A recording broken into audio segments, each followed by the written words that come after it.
بڑے وزادار لوگ ہیں لیکن وہ بھی سنجیدگی کے قائل نہیں، اس طرح کے نشوں کا شکار ہیں۔ یہ سارے نشے ہیں جو ہم نے پال لیے۔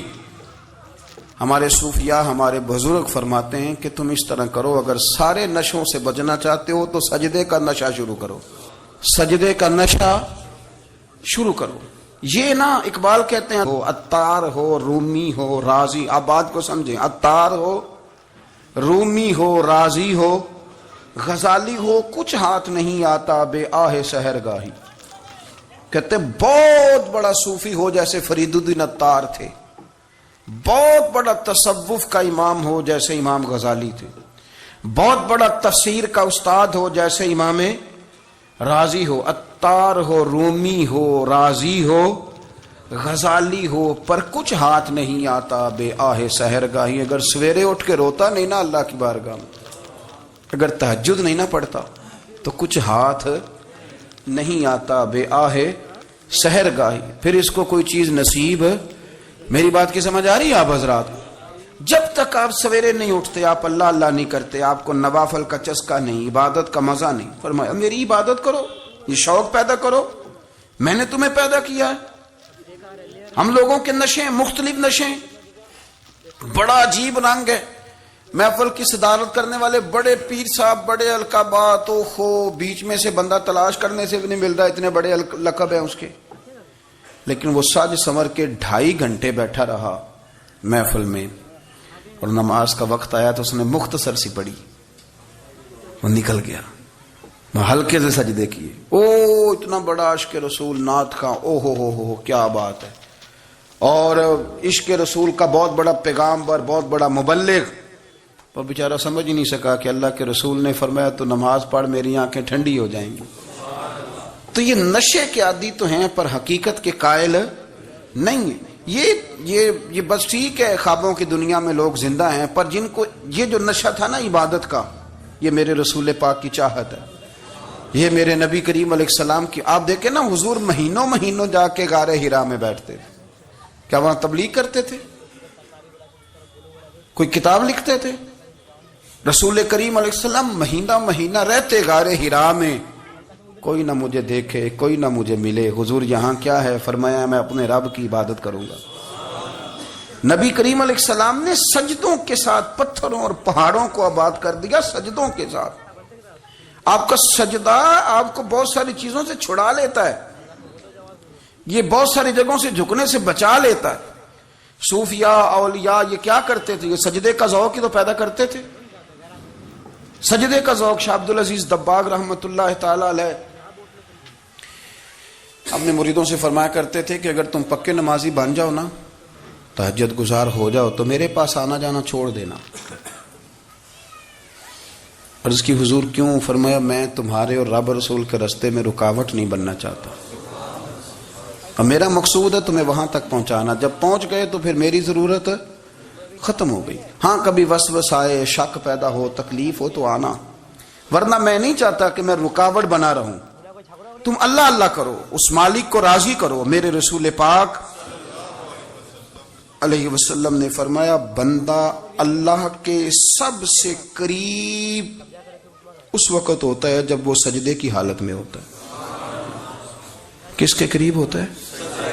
اللہ کے سب سے قریب ہوتا ہے، وہ بڑا نیڑے ہے رب کے، بڑا قریب ہے، اس لیے کہ وہ حالت سجدہ میں، وہ جب سجدے کرتا ہے نا اس کی بارگاہ میں جب جھک جاتا ہے۔ آپ ذرا سجدے کی کیفیت دیکھیں نا، زبان بھی یہاں ہے، آنکھ بھی یہاں ہے، کان بھی، عقل بھی ساری، اس نے سارا کچھ رکھ دیا سجدے میں۔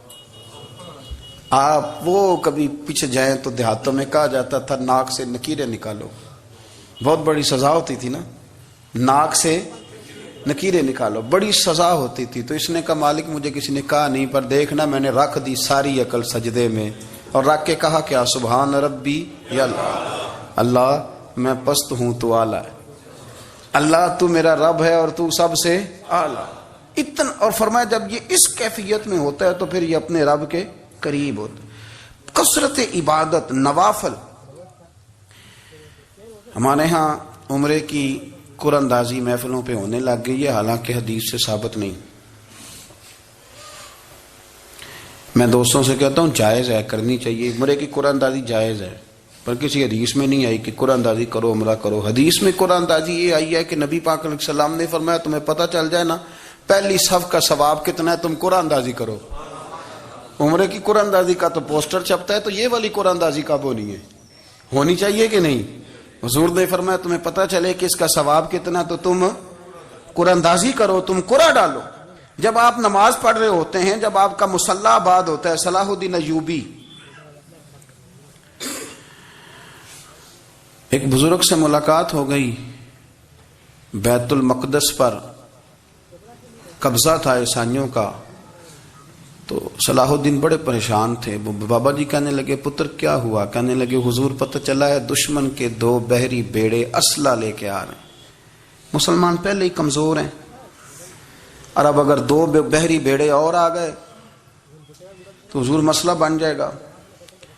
تو میں پریشان ہوں کہ کس طرح یہ کم مسئلے والی ہماری فوج ہے کیسے مقابلہ کرے گی۔ تو بابا جی کہنے لگے پتر اس طرح کرنا، آج رات تو بھی دعا کرنا اور میں بھی کروں گا، تو بھی دعا کرنا، آپ ناراض نہ ہونا، ہم تو پیروں والے ہیں، ہم تو پیروں کے نوکر غلام ہیں، ہمارا تو گزارا ہی نہیں، ہمیں تو ملتا ہے سارا کچھ وہاں سے۔ پر میرا سوال یہ ہے کہ تعویذ لینے جاتے ہو نفل کیوں نہیں پڑھتے؟ رات اللہ اللہ کیوں نہیں کرتے؟ یہ بھی تو ہمارے بزرگوں کا ہی طریقہ ہے، انہوں نے تو ہمیں سکھایا ہے۔ صلاح الدین ایوبی سے بزرگوں نے کہا کہ رات آج نا اللہ اللہ کرنا، تو میں تیرے لیے دعا کروں گا، تو بھی دعا کرنا۔ تو بندہ جب دکھی ہوتا ہے تو سجدہ کرتا ہے، تو پھر ہی تو مصلی بھیگ جاتا ہے، پھر ہی تو مزہ آتا ہے۔ سکھی بندہ تو کعبے جا کے نہیں روتا، دکھی تھے، تکلیف تھی، تو سر رکھا سجدے میں تو تڑپ گئے۔ اور وہ بابا جی کہتے ہیں میں مسجد آیا تو صلاح الدین چیخے مار کے رو رہا تھا اور کہہ رہا تھا مالک میں کوئی اپنی شان کے لیے تو نہیں نہ لڑ رہا، اللہ کو میں کوئی قبضوں کے لیے تو نہیں لڑ رہا، مالک تیرے لیے لڑ رہا ہوں، مجھے بے آبرو نہ کرنا، میری مدد فرمانا۔ کہتے ہیں میں آیا تھا کہ مسجد میں دعا کروں گا، پر صلاح الدین ایوبی کو روتے دیکھا تو میں لوٹ گیا۔ تو سویرے صلاح الدین ملے تو بڑے خوش تھے۔ میں نے کہا پتر کیا ہوا؟ کہنے لگے حضور وہ بحری بیڑے 2 آ رہے تھے نا اسلحہ لے کے، دونوں ڈوب گئے پانی میں ڈوب گئے۔ تو بابا جی کہنے لگے صلاح الدین وہ پانی میں نہیں ڈوبے، وہ تیرے آنسوؤں میں ڈوب گئے، وہ غرق ہو گئے، وہ جو تو نے مصلی بات کیا تو وہ تیرے آنسوؤں میں ڈوب گئے، وہ غرق ہو گئے، وہ تباہ، اتنے قیمتی تھے تیرے آنسو کے بہا لے گئے دشمن کے بحری بیڑوں کو۔ میرے بھائی ٹھیک ہو گیا جی، میرے عزیز سمجھ لیں اس بات کو ہمیشہ کے لیے، اور اس پر غور کر لیں اچھے طریقے سے کہ میرے رسول کریم سید عالم صلی اللہ علیہ وسلم نے نا ہماری توجہ دلائی، حضور نے ہمیں بتلایا، ہمارا ذوق بڑھایا عبادت کی طرف۔ ایک صحابی تھے حضرت ابو فاطمہ رضی اللہ تعالیٰ عنہ، یہ ترمذی شریف کی حدیث ہے۔ نبی پاک علیہ السلام نے فرمایا ابو فاطمہ قیامت کے دن مجھ سے جلدی ملنا چاہتے ہو کہ دیر کے ساتھ؟ تو کہنے لگے حضور کون ہوگا جو دیر سے ملنا چاہے گا، ہم نے تو جان دے دی وعدہ دیدار پر۔ اعلیٰ حضرت فرماتے ہیں جان دے دی وعدہ اور نقد اپنا دام ہو ہی جائے گا۔ مجھے لگتا ہے کہ یہ سودا نقد و نقد ہو جانا ہے، چونکہ ہم نے جان دے دی وعدہ دیدار پر۔ آپ نے وعدہ کیا تھا کہ مرے